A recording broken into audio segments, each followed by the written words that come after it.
लोकसभा क्षेत्र मंडी के साथ अब हमीरपुर संसदीय क्षेत्र में नेताओं के बयानों से सियासी पारा चढ़ने लगा है। संसदीय क्षेत्र हमीरपुर से कांग्रेस प्रत्याशी सतपाल रायजादा ने केंद्रीय मंत्री अनुराग ठाकुर पर तीखा जुबानी हमला बोला है। उन्होंने कहा कि चुनाव जीतने के लिए केंद्रीय मंत्री अनुराग ठाकुर ने पिता को बुरा कहने वालों को गले लगा लिया। आखिर महज चुनाव जीतने के लिए क्या इतना गिरना जरूरी है?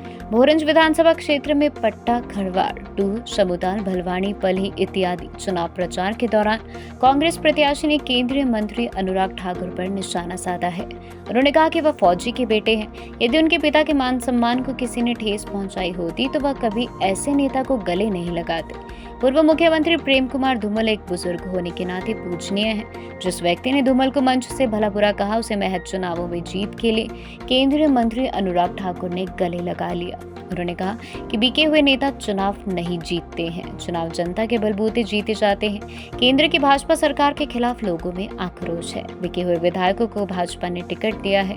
कांग्रेस सरकार को गिराने का नाकाम प्रयास भाजपा ने किया है। हमीरपुर जिला में इन नेताओं के खिलाफ आक्रोश है। उन्होंने दावा करते हुए कहा कि विधानसभा उपचुनावों के साथ लोकसभा चुनावों में पार्टी जीत हासिल करेगी। भाजपा प्रत्याशी अनुराग ठाकुर पर निशाना साधते हुए कहा कि जब केंद्रीय मंत्री से हमीरपुर की उपलब्धियों के बारे में सवाल पूछा जाता है तो वह कहते हैं कि यह चुनाव हमीरपुर का नहीं बल्कि देश का है।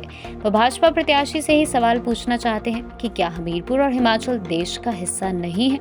आखिर क्यों हमीरपुर के विकास पर केंद्रीय मंत्री बात नहीं करते हैं? इस मौके पर विधायक भोरंज सुरेश कुमार, कांगड़ा सहकारी प्राथमिक कृषि एवं ग्रामीण विकास बैंक के चेयरमैन रामचंद्र पठानिया, प्रमीला कुमारी इत्यादि मौजूद रहे। हमारे बड़े भाई सुरेश जी, धन्यवाद करना चाहता हूँ आपका कि आपके कारण मैं अपने माताओं और बहनों से और अपने बुजुर्ग जितने भी मेरे पिता समान है इन सबसे मिल रहा हूँ। आपका माध्यम से ही मैं आप सबके बीच आ पाया हूँ और जितने भी मेरे सम्मानित मंच और साथ के साथ बुजुर्गों को प्रणाम और छोटी बहनें, मेरे छोटे भाइयों को प्यार। आपके सामने आया हूँ, निश्चित तौर पे वोट मांगने भी आया हूँ, पर कुछ एक बातें जो आपके साथ में जो साझा करना चाहूँगा। आपने एक दफा नहीं, दो दफा नहीं, तीन दफा नहीं, चार बार आपने अनुराग ठाकुर जी को सांसद बनाकर संसद में भेजा। मैं आपसे ये कहना चाहता हूँ कि क्या अनुराग ठाकुर जी ने 4 बार सांसद बनने के बाद क्या हमीरपुर संसदीय क्षेत्र के साथ न्याय किया है या नहीं, ये आपको भी देखना चाहिए। कभी आपको फीलिंग आई कि अनुराग ठाकुर मंत्री है? कोई काम किया होगा तो फीलिंग आएगी ना कि मंत्री है। फीलिंग ही नहीं कोई आ रही थी। तो मैं आपको ये कहना चाहता हूँ कि एक तरफ केंद्र की सरकार जो हमारे बच्चों के भविष्य के साथ खेल रही है, दूसरी तरफ सुखविंदर सिंह सुक्खू जी की सरकार है। 14 महीने की सरकार हुई थी अभी। और मैं अनुराग ठाकुर जी से और भी पूछना चाहता हूँ कि आप अगर आज संसद बनने के लिए आपने वो खेल खेले कि 6 सांसद, 6 विधायक जो है वो आपने कांग्रेस के खरीदे, 3 जो है जो इंडिपेंडेंट एमएलए खरीदे, 9 विधायकों का सौदा हुआ। सुक्खू जी की सरकार के साथ जिस तरीके से खेल खेला गया, ऑपरेशन लोटस की बात करते थे, आपके पास 15 करोड़ रुपए उनके पास उनको देने के लिए है, लेकिन अगर हम महिलाओं को 1500 रुपए देने की बात करते हैं तो आप चुनाव में चले जाते हैं। मैं उनसे पूछना चाहता हूँ, सरकार में आने को बहुत जल्दी है आपकी, लेकिन वहाँ 15 करोड़ दे सकते हैं, विधायकों को खरीद के सरकार को तोड़ने की कोशिश कर सकते हैं। अगर हमारी सरकार 1500 रुपए महिलाओं को दे रही है तब आपको प्रॉब्लम हो रही है।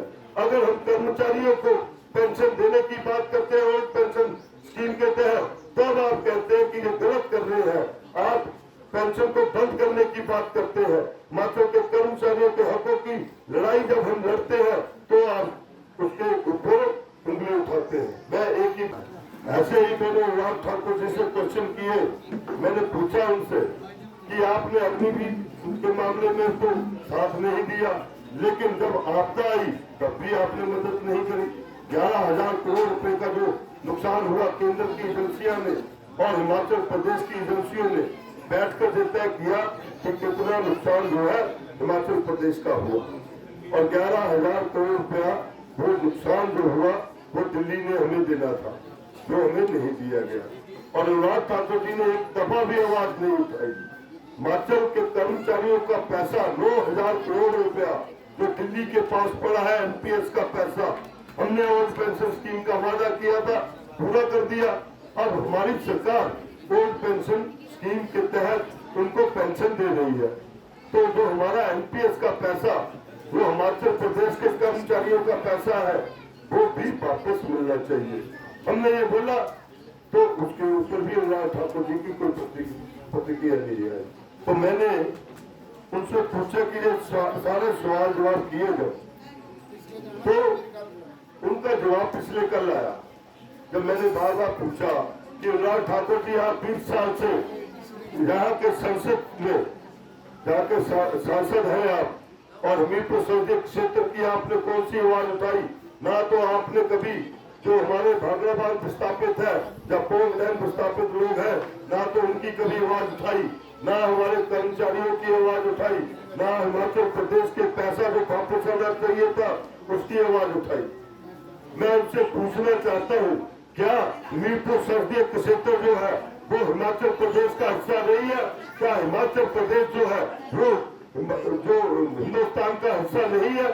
मैं उनसे पूछना चाहता हूँ, क्या जो अग्निवीर के तहत जो बच्चे जिनके भविष्य के साथ आप खेल रहे हैं वो हिंदुस्तान का हिस्सा नहीं है? मैं उनसे पूछना चाहता हूँ कि आप जो बात कर रहे हैं हिंदुस्तान का इलेक्शन है, आप हिमाचल की बात नहीं करोगे तो नहीं चलेगा, क्योंकि हर संसदीय क्षेत्र का अपना अपना नेता है, अपना अपना सांसद है, और हर सांसद अपने अपने क्षेत्र की बात करता है। आपने कभी संसद में हिमाचल प्रदेश की बात नहीं उठाई, आपने कभी संसद में संसदीय क्षेत्र हमीरपुर की बात नहीं उठाई। तो आप ये जवाब जो है आपका बिल्कुल ठीक नहीं है। आपको वो तो जवाब देना पड़ेगा कि कब आप हमीरपुर संसदीय क्षेत्र की आवाज उठाओगे। तो पिछले दिनों जब मैं चुनाव मैदान में उतरा तो मैंने कुछ एक सवाल अनुराग ठाकुर जी से पूछे थे कि अनुराग ठाकुर जी, आप मुझे बताइए कि आपने जब मोदी सरकार ने एक अध्यादेश जारी किया कि जो पुराने तरीके से फौज की भर्तियां होती थी उसको हटाकर अग्निवीर जैसी योजना लाकर जो अब भर्तियां फौज की होगी वो अग्निवीर के तर्ज पे होगी। तो मैंने उनसे सवाल किया था कि आपने इसका विरोध क्यों नहीं किया, क्योंकि मेरा जो मानना है कि हमीरपुर संसदीय क्षेत्र के अंदर हर तीसरा या चौथा घर में एक फौजी आपको मिल जाएगा। हमारे जहाँ के लोग फौज में जाना भी पसंद करते थे और देश की सेवा भी करते थे। पहले कोई फौजी रिटायर्ड होता था, पहले भर्ती होता था, सिपाही के बाद हवलदार के बाद लेफ्टिनेंट कर्नल जो भी थे, ये सारे बन के आता था अपनी अपनी कैपेसिटी के अनुसार, अपनी अपनी स्टडी के अनुसार, जिस तरीके से वो वहाँ परफॉर्मेंस देता था उस तरीके से प्रमोशन लेकर वापस आता था। उसको पेंशन भी मिलती थी और मेडिकल फैसिलिटी भी मिलती थी। अब क्या हुआ? अब उन्होंने जो अग्निवीर बनाया, और अग्निवीर 4 साल की नौकरी। मैं आपको बताना चाहता हूं कि अभी कुछ दिन पहले चंडीगढ़ से खबर आई कि हरियाणा का एक बच्चा जो अग्निवीर बना और उसके बाद उसकी जॉब जो है वो जम्मू कश्मीर में लगी। जम्मू कश्मीर में वो उग्रवादियों से लड़ता हुआ मारा गया, माथे पे गोली लगी, एक ही बेटा था। और अब मैं पूछना चाहता हूँ कि उस बेटे को ना तो कोई सम्मान मिला, ना उस तरीके से उसका दाह संस्कार हो पाया, ना तो वैसे हो पाया, और ना ही उसको पेंशन है। तो वो माँ बेचारी किस आश्रय पे जिएगी? पहले अगर वो फौजी उस तरीके से भर्ती होता तो उसकी माँ को अभी पेंशन मिलती, तो उसको पेंशन लगती।